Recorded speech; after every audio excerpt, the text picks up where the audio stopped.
Good morning. Welcome. Happy Sunday.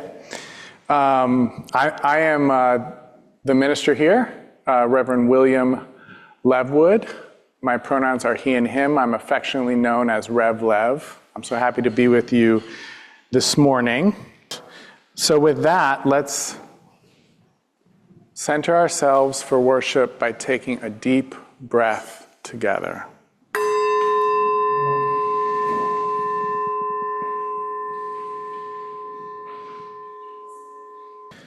We open and welcome to the ancestral people of this land, acknowledging that our church, like all of Burke, rests on the unceded territory of the Manahoac tribe of the Great Sioux Nation.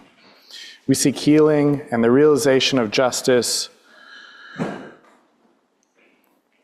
with the people of this land who live on in their descendants, the present-day members of the Monacan Indian Nation, the Patawomic Indian Tribe of Virginia, and the Piscataway Indian Nation. We honor the ancestors as we move toward healing so that all together shall one day know full justice. Welcome to Accotink Unitarian Universalist Church. I am Warapasa, my pronouns are she, her, and I'm happy to be your worship associate today. I hope you got a name tag or have put your name on your Zoom name tag. If you need help with that, please let us know in the chat. If you aren't new to Accotink, look around. Do you see people that you haven't met to or spoken to in a while? These people like you and want to meet you. Help us live up to our mission to become a welcoming and inclusive spiritual home for all by reaching out and making a connection. By visiting this congregation, newcomers are in a transition moment, and people in transitions are more open to new friendships.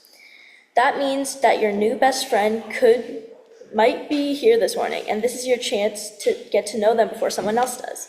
Whether you're a longtime member or a newcomer or something in between, we encourage you to stay for our social hour online and in person immediately after the service.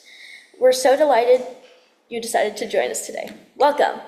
And I'd like to invite you to rise and join as we light our chalice in reciting that part of our mission statement. The words are on the screen, and we're going to say them together, beginning with the word together, in just a moment. So here we are. We're all ready. So together, let's say, together we care in community. Together we grow in spirit. Together we act for justice. So we use monthly themes in this congregation. We're part of the Soul Matters collective that uses monthly themes. Those monthly themes are chosen collectively by that group and run for 10 months out of the year, starting in September. But in July and August, they don't give us any themes, so we choose. So I chose the theme for this month because I think that this is on your hearts and minds, and also that we need to get ready to get out the vote.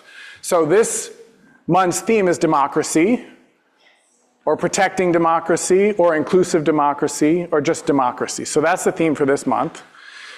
So today, I'm going to talk about the WNBA as a model for beloved community and as an inspiration for how to do political advocacy, particularly get out the vote efforts. So that's what I'm going to talk about this Sunday. Next Sunday, we're going to talk about Christian nationalism and its 50-year campaign to take over our democracy, to actually literally anti-democratically take over our democracy. I was shocked when I learned how deliberate and anti-democratic it is at its core. So we're going to talk about that next week so that we're in the know about what we're up against, also to motivate us, again, to mobilize and get out the vote. You can vote for whoever you want, obviously, but to get out the vote. And then the third Sunday of this month, we're going to explore democracy by looking at fandom and what the draw is to fandom, and how we, in a complex world, we need things to be simplified sometimes. That's attractive, but that can be used in the negative sense, right? To oversimplify the world and to scapegoat certain groups, or it can be used to inspire us to really commit to living our values. So we're going to talk about that the third Sunday. And I haven't decided if we're going to have a guest the fourth Sunday or if we're going to do a question box sermon. So look for that in this coming week's newsletter for the last Sunday of the month. But all right, our Time for All Ages story this morning, we're going to have a story, and actually I forgot to tell our musician that we're going to do a little singing that I'd love your help with. I guarantee you know the song. I guarantee it. Okay, so our book for today, the pictures are by Lauren Long, the words are by Amanda Gorman. You might remember Amanda Gorman as our youth poet laureate who did the inaugural address poem, which we'll have some excerpts from later in the service.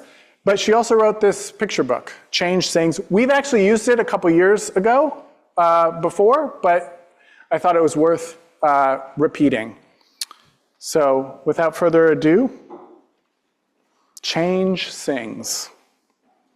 I can hear change humming in its loudest, proudest song. I don't fear change coming, and so I sing along. I scream with the skies of red and blue streamers. I dream with the cries of tried and true dreamers. I'm a chant that rises and rings. There is hope where my change sings.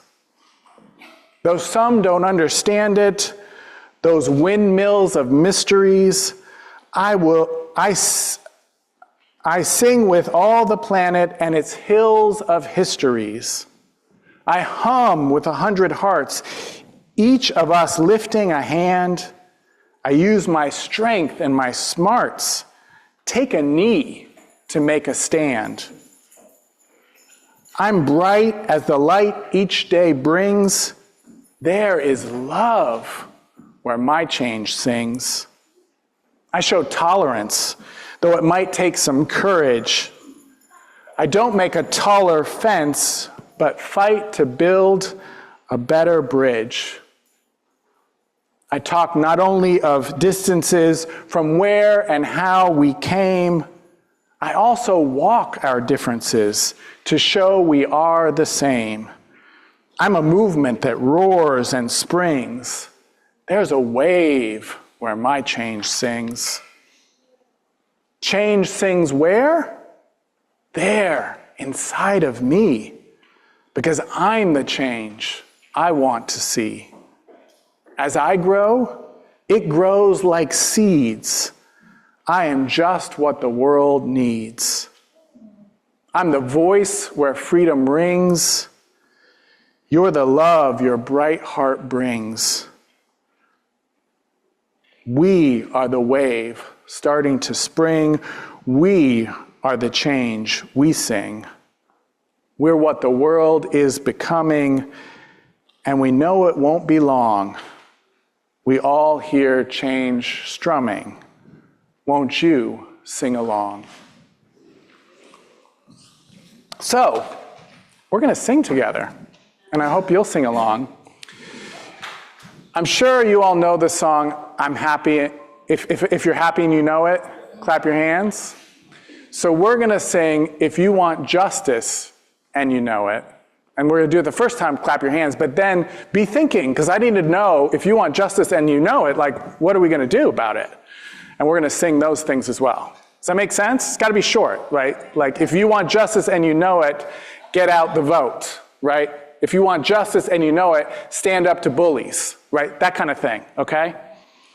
In fact, let's just do those three, clap, and those first two, and then we'll take some suggestions from y'all, okay? I'm going to turn off my mic so y'all don't hear me singing, okay? 1, 2, 3. If you want justice and you know it, clap your hands. If you want justice and you know it, clap your hands. If you want justice and you know it, justice and you know it, clap your hands. You want justice and you know it, clap your hands. Yeah, if you want justice, you know it, right. If you want justice.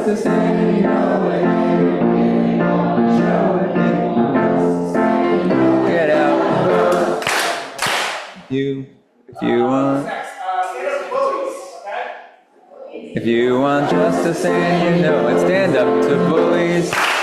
If you want justice and you know it, stand up to bullies. If you want justice and you know it, and you really want to show it, you want justice and you know it, stand up to bullies. Okay, so anything out words? Any more motions? Stomp your feet. Stomp your feet. Okay, let's do that one, then we'll take one. If you want justice and you know it, stomp your feet. If you want justice and you know it, stomp your feet. If you want justice and you know it, and you really want to show it, you want justice and you know it, stomp your feet. Okay, I'm gonna come to you, but that inspired me. March in the streets, right? Stomp your feet, march in the streets. So, and let's get up and march when we get to that part. So, if you want justice and you know it, march in the streets. If you want justice and you know it, march in the streets. If you want justice and you know it, and you really want to show it, you want justice and you know it, march in the streets. All right. Let's do one or two more. Push legislation. All right, y'all ready? Yep. If Taylor Swift can rhyme covert narcissism with altruism, we can say push legislation in this song and get it. I know it's tough, okay, but we can pull it off.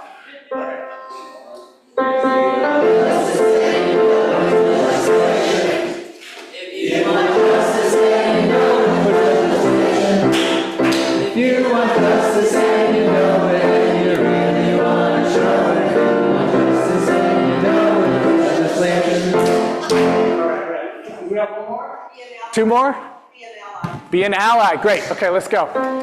Let's justice and you know it, be an ally. If you want justice and you know it, be an ally.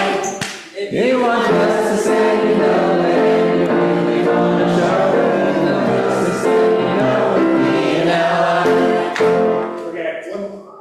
Oh wait, people just keep going. Side with love, and what do we got back there? Show your pride. Show your pride. Okay, we'll keep going with side with love.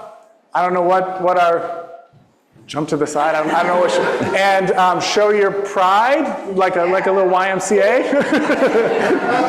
Just the Y though, I think, okay? All right, let's go. If you want justice and you know it, stand with love. If you want justice and you know it, stand with love. If you want justice and you know it, and you really want to show it, you want justice and you know it, side with love. If you want justice and you know it, show your pride. If you want justice and you know it, show your pride. If you want justice and you know it, and you really want to show it, you want justice and you know it, show your pride. Yay! Thanks, everybody. Oh, one more. Write postcards to get out. Okay, one more. Okay. If you want justice and you know it, write some postcards. If you want justice and you know it, write some postcards. If you want justice and you know it, and you really want to show it, you want justice and you know it, write postcards. Yay!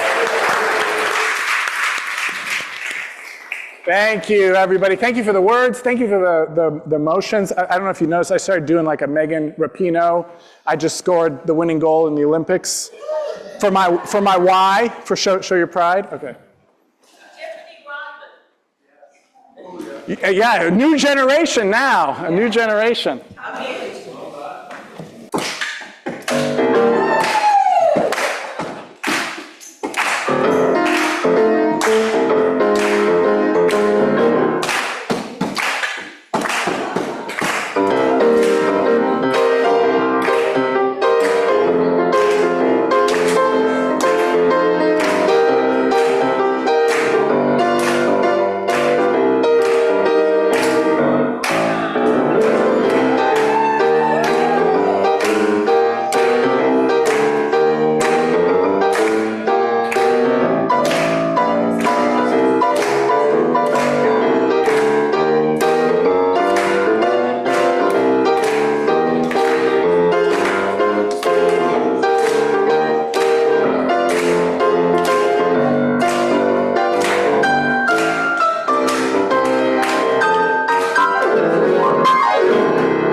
back for that wonderful rendition of We Are Building a New Way.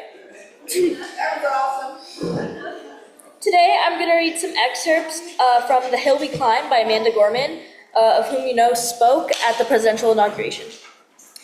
We are striving to forge our union with purpose, to compose a country committed to all cultures, colors, characters, and conditions of humanity. Because being American is more than the pride that we inherit. It's the past we step into and how we repair it. For while they have their eyes on the future, history has its eyes on us. We will not march back to what was, but move to what shall be. A country that is bruised but whole, benevolent but bold, fierce and free. We will not be turned around or interrupted by intimidation, because we know our inaction and inertia will be the inheritance of the next generation, become the future. Our blunders become their burdens, but one thing is certain. If we merge mercy with might and might with right, then love becomes our legacy and change our children's birthright. So let us leave behind a country then better than the one that we were left. From every nook of our nation and every corner called our country, our people, diverse and beautiful, will emerge battered and beautiful. When day comes, we step out of the shade of flame and unafraid. The new dawn blooms as we free it, for there is always light if only we're brave enough to see it, if only we're brave enough to be it. There's always light if only we're brave enough to see it, if only we're brave enough to be it. I can't tell you how often when I get up here to preach the sermon, I feel like I don't need to. Like we already had church. So thank you for all the people who, all the parts of the service that come before. But I am really excited about this sermon, actually, and I hope you like it. If you don't like it, feel free to let me know. If you do like it, let me know so that we can always keep improving what we're bringing to you and make sure we're serving your needs. So, as a child, I loved watching sports. I spent countless hours watching sports. I even took a radio out to the field behind the school where I went to elementary school when I lived in Nebraska and listened to the Cincinnati Reds games on the radio while I threw a baseball against the fence there. I also watched tennis and Olympic swimming and gymnastics back in 1984 and 1988, the Bulls and Pistons NBA Finals, the NCAA men's basketball March Madness, University of Michigan's freshman Fab Five almost won that when I lived in Michigan. Very exciting. I had my white tennis shoes decorated with Wolverines logos and stuff. But as an adult, I haven't watched a lot of sports. I lost interest to some degree. I also just had less time for it as an adult. Who can relate to that? Yeah? Less time to do things, recreational things in your life. And then the Caitlin Clark effect got me, as it got many people. I start hearing this buzz about this college player from Iowa who would hit these logo threes. Do you all know what logo threes are? So there's a three-point line that's farther back than the two-point line, and you get 3 points for it. But then in the middle of the basketball court is the logo for the team, whatever home team it is, okay? There's the logo there in the middle, and it extends kind of halfway to that three-point line. So if you hit a logo three, it means you're way behind the three-point line. And you're shooting it from well beyond where you need to be shooting it from to get 3 points. And Caitlin was making it a lot of times, and this created quite a buzz. So in the women's WNBA tournament in 2023, her Iowa team beat University of South Carolina, a dynastic collegiate women's basketball team that was undefeated the entire season up till that semifinal game. But then Iowa lost to LSU in the final, only to come back this year and beat LSU in the semifinal, but lose to a still undefeated, except for that one semifinal game, South Carolina. So Iowa lost then the second year to South Carolina.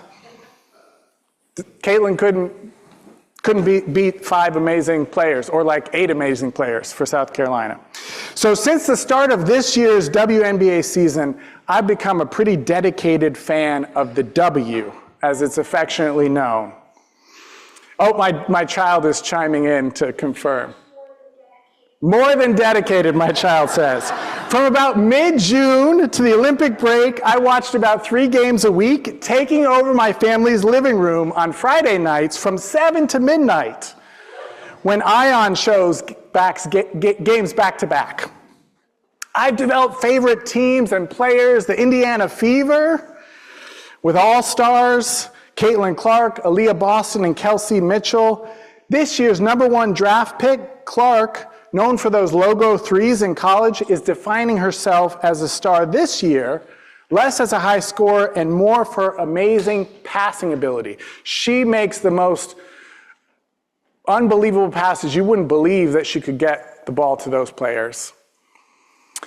Diana Taurasi, a legend in the WNBA, was asked, what rookie would you have on a two-person team if you were playing 2-on-2? And she said, Caitlin. She said, didn't she have 19 assists the other night? I'll go with the passer. I love a team player. Raise your hand if you love a team player. Amen. So a lot of those passes, she leads the league in assists, by the way. Leads the league in assists as a rookie. Many of those assists going to Aaliyah Boston, last year's #1 draft pick, and last year's Rookie of the Year. I'm sorry, y'all I'm gonna fangirl a little bit. I love watching the Las Vegas Aces, who've won the championship 2 years in a row, who have 4 players right now on the US Olympic team. 4 from one team. My favorite, the point guard, Chelsea Gray. That's what they call her, the point guard, because she's so amazing. Jackie Young, Kelsey Plum, and of course, Asia Wilson. Do y'all know about Asia Wilson? Asia Wilson, oh my God, leading the league in points per game, averaging 27 points per game, 4 points more than the closest competitor. Also leading the league in rebounds. A dog on the defensive end as well, 2-time Defensive Player of the Year, leading the league this year in blocks and 5th in steals. I mean, come on. Just come on. And if you know Asia Wilson, when she blocks, she goes, come on! You see her, like you don't hear her, but you see her on the screen saying, come on. I love other teams. I love the Seattle Storm, and you know, Brittany Griner plays for the Phoenix Mercury. People remember Brittany Griner, detained in Russia, sentenced to 9 years in prison, spent almost a year in a Russian prison before being freed through a prisoner swap. Amens for prisoner swaps, right? We had some more prisoner swaps this week. Amen for that. Brittany Griner, by the way, is also super tall and has received throughout her career cheap shots over her masculine appearance and her deep voice. The most beautiful deep voice you can imagine. And then there's the Chicago Sky with Angel Reese from that LSU team, formerly known as the Bayou Barbie, now the Chi-Town Barbie, because she plays for Chicago. She has signature shoes, custom Reeboks with designs inspired by the Joker. It's different every game, y'all. The Joker, Reese's Pieces. Y'all get that one, right? Angel Reese, Reese's Pieces. A custom design to honor Juneteenth, and of course, she wore a Barbie sneaker one time too. Angel Reese is second in the league in rebounds behind Asia Wilson, second in the league in rebounds as a rookie. She's giving Caitlin Clark a run for her money for that Rookie of the Year award. And then there's Chicago player Kennedy Carter, nicknamed Hollywood. I think the name should be The Flash, because she can beat anybody on her first step. Angel Reese and Kennedy Carter. Barbie and Ken, y'all. Barbie and Ken. And though they're struggling this year, I gotta give some love, get a shout out to our very own Washington Mystics. That's our home team, the DC team. Ariel Atkins, rookie Aaliyah Edwards. It's exciting. I'm learning new things about basketball. Of course, as some of you who know me might expect, I've been listening to podcasts about the W in addition to watching games. And I now know what a pick and roll is. Do y'all know what a pick and roll is? It's when one player gets in the way of another player who's guarding the person with the ball so that they can get around and take a shot. But then sometimes the person guarding the picker, I don't know if that's the right term, the person giving the pick, they're not sure whether they should switch to the person who has the ball, and so then there's a quick pass to the pick player, and then they score. I mean, it's good stuff. It's so much fun. So much fun. And I don't know about you, but with the state of the world these days, I need some fun in my life. Yeah? Amen. So let me give you some context about the WNBA. The Women's National Basketball League was launched by the NBA in 1996.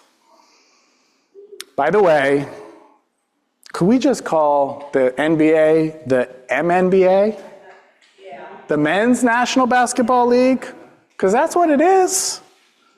Of course, we don't call it that because women's sports are second-class sports.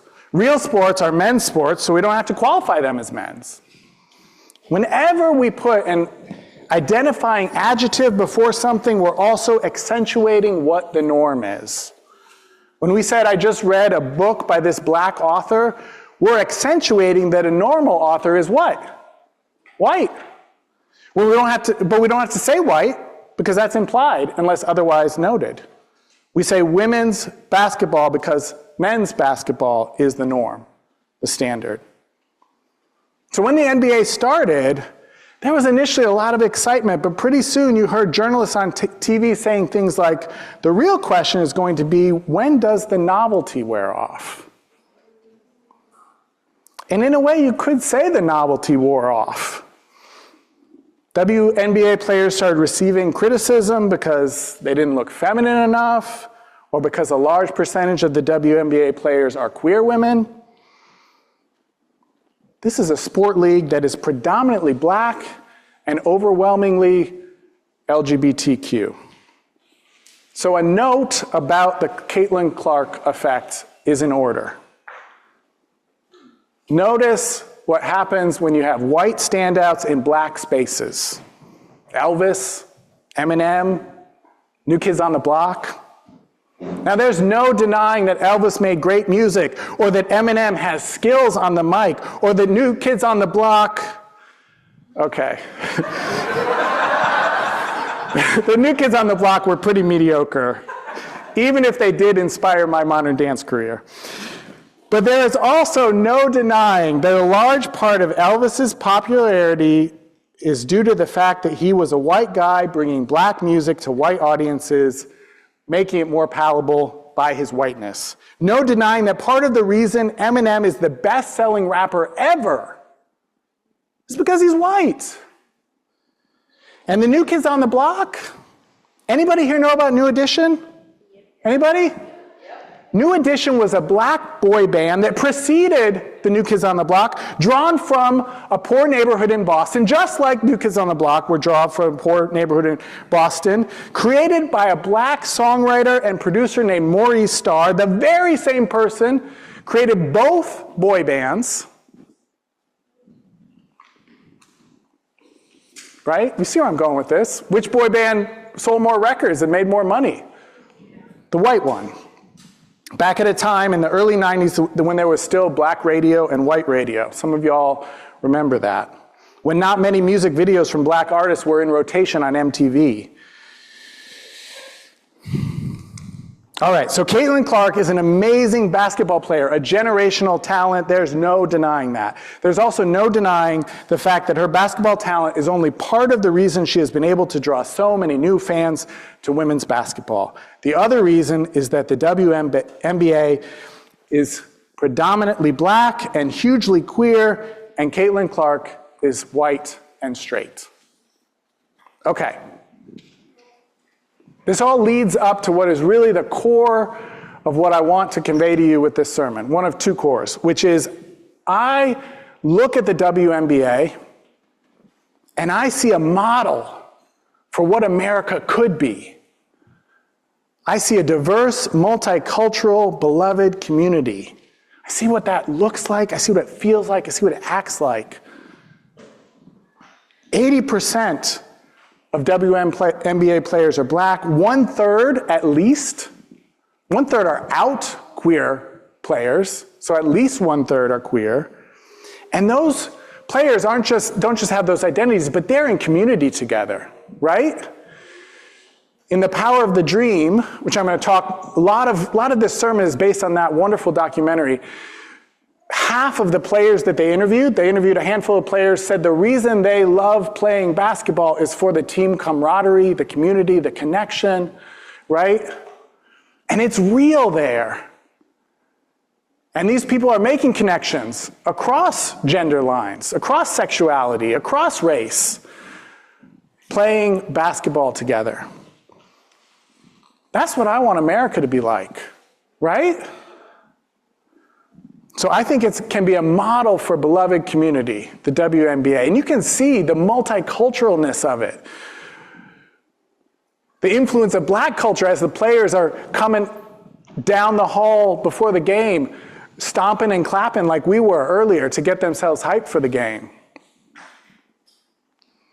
And then the other thing I want to really emphasize is that the WNBA can be a model for social justice advocacy. So because of this plethora of marginalized identities, sports agent Lindsay Kagawa-Colas, in that documentary I mentioned, points out that each one of those players wakes up every day and is inherently political. I'm going to give you the whole quote. For the women of the WNBA, as black women, as many queer women, as people who represent a gender fluidity, each one of these players wakes up every day and is inherently political. For this reason, the WNBA has been at the vanguard of social justice advocacy from professional athletes. The WNBA was the first sports league to have a marketing campaign specifically targeting the LGBT community. And yes, it was just called the LGBT community because it was a long time ago. Before Colin Kaepernick took a knee to draw attention to police violence against black people in America in the fall of 2016, the Minnesota Lynx, a team in the midst of a championship dynasty, they'd won 4 championships in 7 years, showed up before a game on July 9th, 2016 in shirts with the names of Philando Castile and Alton Sterling on the back of the t-shirt. Other teams quickly joined that protest. Initially, players were fined by the league for violating the uniform policy. Keep in mind, these were players who were making only $40,000 to $45,000 a year in 2016. That's another story. Those fines mattered, though. That's the point. Those fines mattered. They created financial hardship for players, but many players continued the protests anyways. But they didn't organize as a unit in 2016. In many ways, 2016 was a warm-up for what would happen in 2020. So think about 2016 to 2020 and all the things that happened in that time period, okay? How the pressure mounted. Donald Trump was elected president, the Women's March happened, the Unite the Right rally happened in Charlottesville. In 2016, Tamika Catchings, a WNBA player, kneeled during the national anthem. In 2017, the LA Sparks stayed in the locker room during the anthem. In 2018, progressive candidates and women candidates were elected to Congress in record numbers. In 2019, Maya Moore, arguably the best player in the NBA at that time, decided to sit out the 2019 season at the height of her popularity and devote herself to social justice advocacy, specifically criminal justice reform. She retired soon after, never came back, stayed focused on social justice reform. Also, in 2019, Kelly Loeffler, co-owner of the WNBA team, the Atlanta Dream. Pay attention now, y'all. Co-owner of the WNBA team, the Atlanta Dream, a team named after Reverend Dr. Martin Luther King Jr.'s landmark speech, was appointed a Georgia senator by Republican Governor Brian Kemp. This co-owner of a WNBA team, a league with a huge number of LGBTQ players, LGBTQ fan base, and where 80% of the players are black, donated her Senate salary to anti-LGBTQ organizations, as well as anti-abortion organizations, and denounced WA players for their social justice advocacy and support for the Black Lives Matter movement. We'll come back to that. In 2020, the WNBA's Player Association negotiated a historic collective bargaining agreement. It gave players a nearly 83% pay raise, paid maternity leave, as well as a child care stipend and family planning benefits. Unheard of. Then on the heels of that historic change, though, y'all remember what happened? The pandemic hit. And then the murders of George Floyd in Minneapolis, Ahmaud Arbery, murdered in Georgia while jogging, Breonna Taylor, murdered by police in her own home. And due to the pandemic, it wasn't clear if the WA would even have a senior season. It wasn't clear if they did, if they would receive their full salaries. Those salaries they just fought so hard for in that landmark collective bargaining agreement. So players got together, they had a lot of discussions, and they decided they wanted, in solidarity with black and brown people, in solidarity with women and families, to set an example for how other businesses treated their employees during the pandemic. So after those weeks of discussions, they demanded 100% salary for a not 100% season of games, and that the season be dedicated to Say Her Name and Black Lives Matter. The WNBA's Player Association also partnered with the Say Her Name Foundation, created by Dr. Kimberly Crenshaw, a leader in critical race theory and the person who coined the term intersectionality. And many players had Breonna Taylor's name put on their jerseys to raise awareness for Say Her Name and Black Lives Matter. Enter Kelly Loeffler. Remember her? Co-owner of the Atlanta Dream, senator from Georgia that was appointed, but now had to run for election. Well, Kelly Loeffler sent a letter to the WNBA league president objecting to the social justice focus the players decided on and that the league supported. In her letter, she accused Black Lives Matter movement of, quote, promoting violence, disrupting the nuclear family structure, and oddly, for calling for the removal of Jesus from churches. So the Black Lives Matter movement, of course, doesn't promote violence. I'm not sure how she thinks that the Black Lives Matter movement disrupts the nuclear family structure, except maybe she's referring to the fact that 2 of the 3 founders of the Black Lives Matter movement were queer women, are queer women, and so were many leaders and participants in the movement, kind of like how many WNBA players are queer black women, including those on that Atlanta Dream team. And I'm not even going to say anything about the Jesus thing, okay? Not this Sunday, at least. Come back next Sunday for more on that. Loeffler wrote, "We need less politics in sports, not more." Now remember the part about the validity of the WNBA being questioned because it was women playing basketball, and because so many WNBA players are queer, and because so many are black? All political things, one could say, being thrust on these basketball players who are now told to stay out of politics and just play basketball, when it has never been just about basketball for them, when they've never had the luxury for it to be just about basketball. As veteran player Angel McCautry said at the time in response to Loeffler, "Are you against racism or not? Because the movement is about being against racism." Players were really upset, but they realized quickly that talking about Loeffler only gave her free publicity, raising her profile in an open primary with 20 candidates.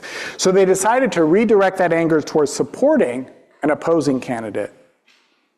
So after researching candidates, they decided to throw their support behind Raphael Warnock, because he is the candidate that best represented their collective values.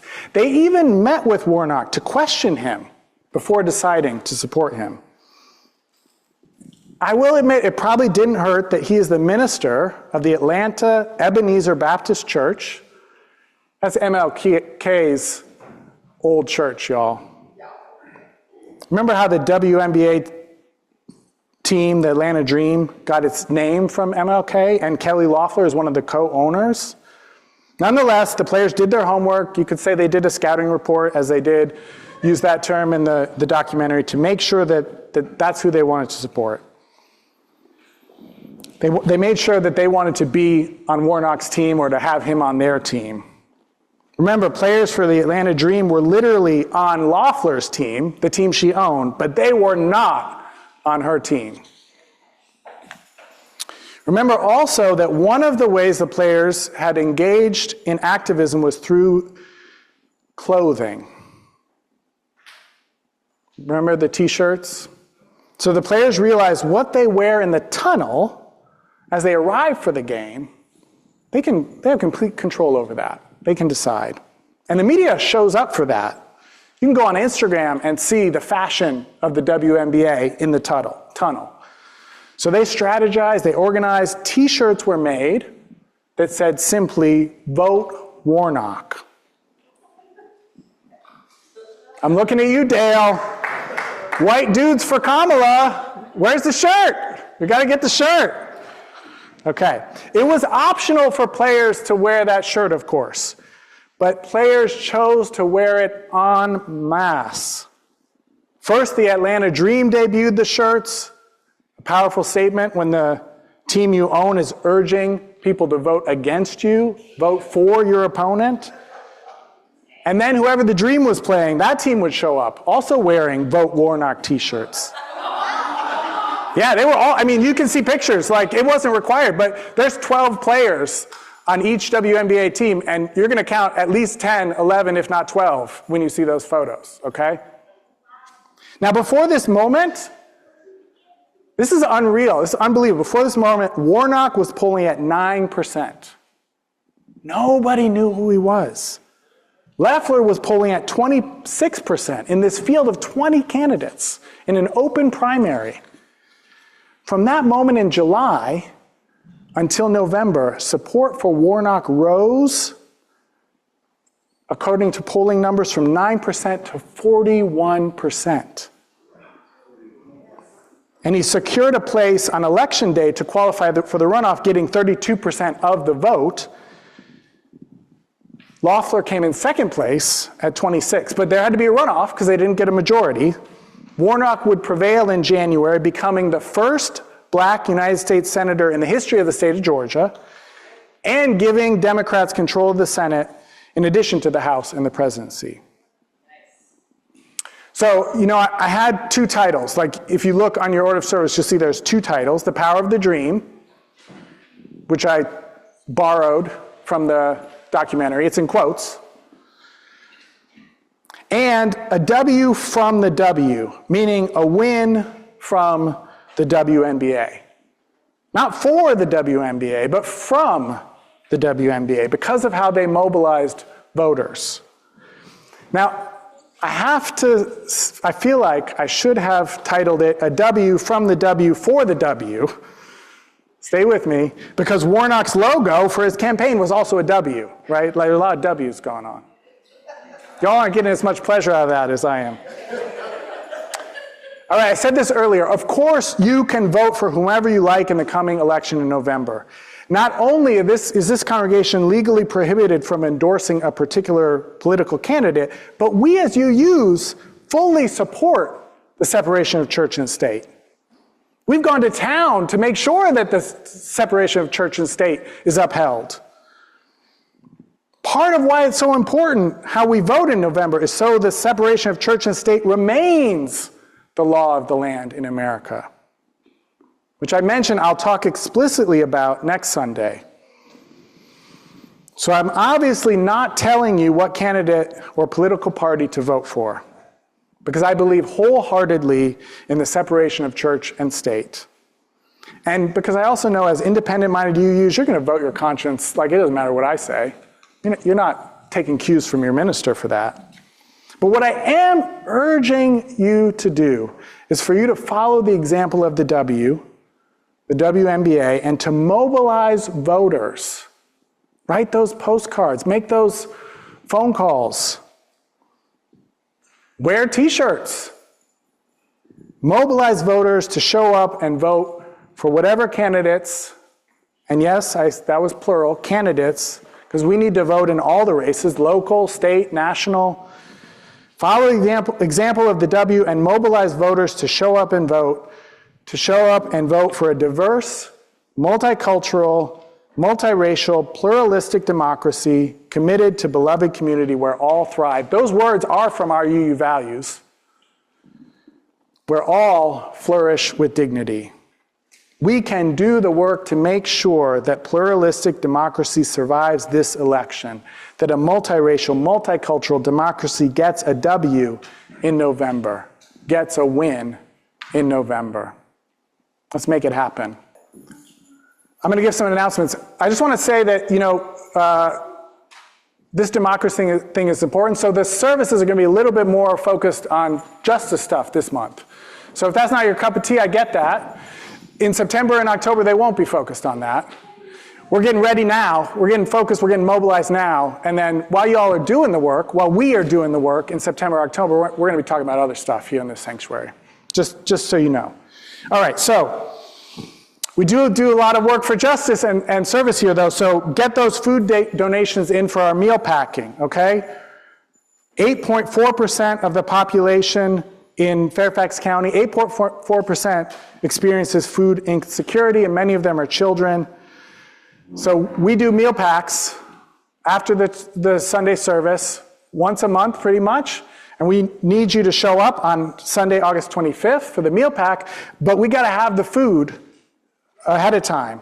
So you can pick up a shopping list, you can check AUC's website or our newsletter for that. There are 10 specific food items needed. There's a Sign Up Genius where you can sign up so that we'll make sure we're getting all the things we need.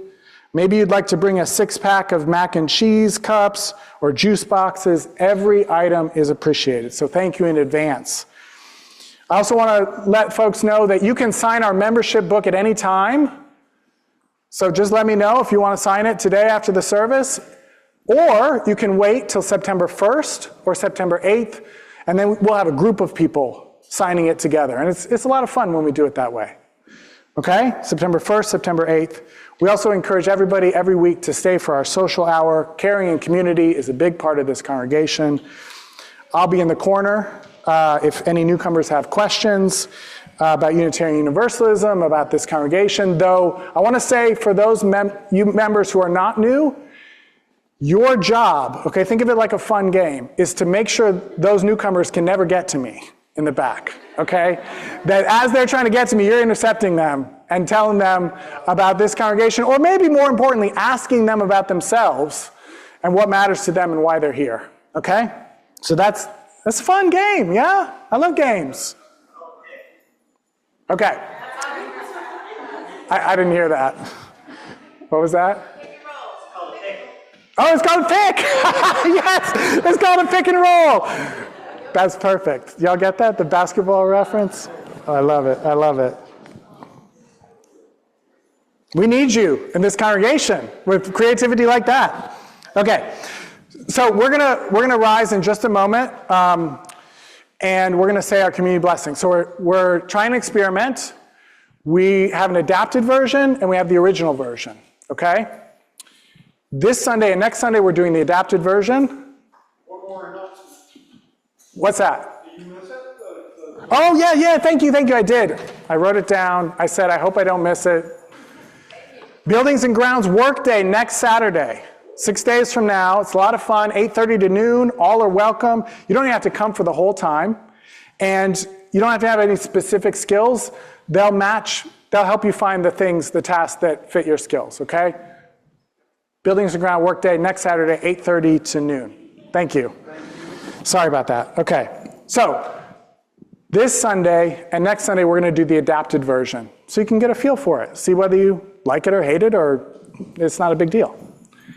The last 2 Sundays of August, we're going to do the original.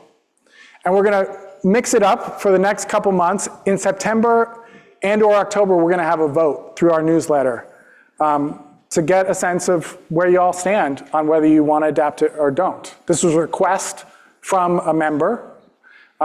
So that's what we're doing right now. Please rise. You can hold hands and kind of not circle exactly, but roughly circle up if you would like to. Please rise now in body or in spirit and join in our closing words. Can't stand in front of it.